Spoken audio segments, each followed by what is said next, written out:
The Bodh Gaya Liberation Movement, a fight for justice, a demand for rightful ownership.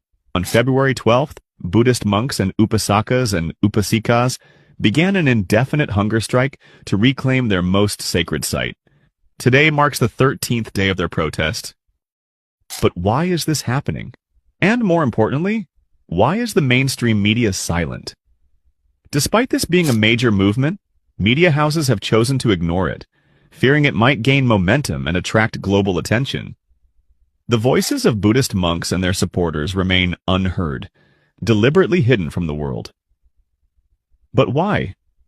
Bodh Gaya, the sacred land where Prince Siddhartha attained enlightenment and became the Buddha.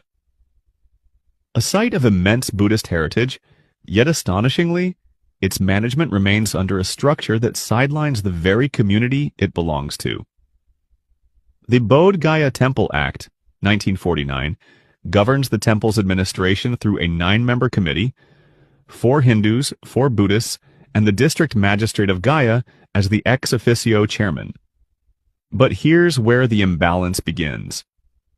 The district magistrate, a government-appointed officer, is often a Hindu, and even if he is not, the act mandates that a Hindu must replace him as chairman. This ensures permanent Hindu control. Then there is the Mahant of the Saivite monastery, a Hindu religious leader, who permanently occupies a seat on the committee. If he refuses or is unable to serve, another Hindu is appointed in his place. This means that majority control always remains with Hindus, despite this being Buddhism's holiest shrine. But what does history say about this site? Sir Alexander Cunningham, the father of Indian archaeology, in his book Mahabodhi, or the great Buddhist temple under the Bodhi tree at Bodh Gaya, provides undeniable evidence that Bodh Gaya is and has always been a Buddhist site. His extensive research, archaeological findings, and inscriptions confirm that the temple was built, maintained, and revered by Buddhists for centuries before it fell into the hands of non-Buddhist groups.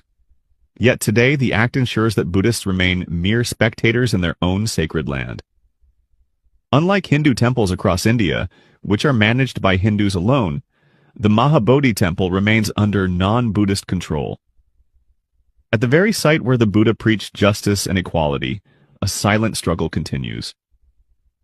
The Bodh Gaya Liberation Movement is not just a protest, it is a call for historical justice. A movement the media fears might become too big. A movement being hidden from foreign eyes.